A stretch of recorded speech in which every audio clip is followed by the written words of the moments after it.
FlowCamp is a European trading network for researchers in the field of next-generation redox flow batteries.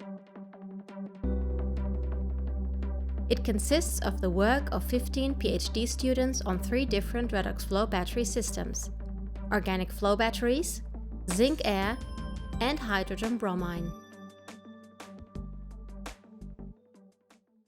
I am Brenda Cantu. I am a researcher and PhD student at the Fraunhofer Institute for Chemical Technology in Germany.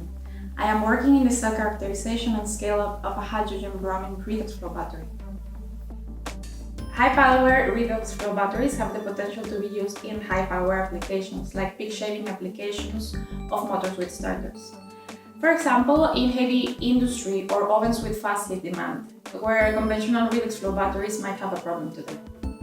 So to provide high energy density, it can be beneficial to utilize a very dynamic and fast battery chemistry. So next to the relatively high energy density of hydrogen bromine, the biggest advantage of this material is that it has a very fast reaction kinetics.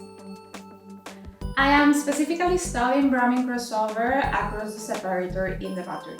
Bromine crossover is one of the main failure mechanisms which are prevented nowadays with very complex management systems in the battery. The problem with this is that bromine crossover can lead to temporary catalyst poisoning, and in the worst case, it can lead to catalyst degradation.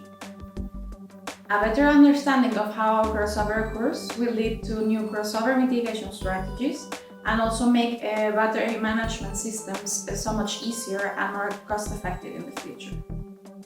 To achieve this, I am developing a locally resolved in situ current density measurement, with which you can monitor the cell during operation. In this way, you can observe in real time how the battery electrode reacts during different operating conditions.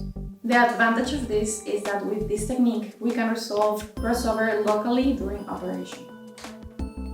I have been studying the influence of a number of parameters on the crossover rate of bromide and bromine species across the membrane.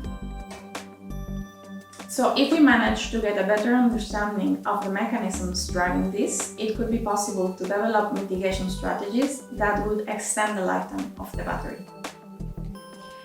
If we are able to combine our efforts to develop a cost-effective and, more importantly, a durable redox flow battery, this can meet our energy storage needs.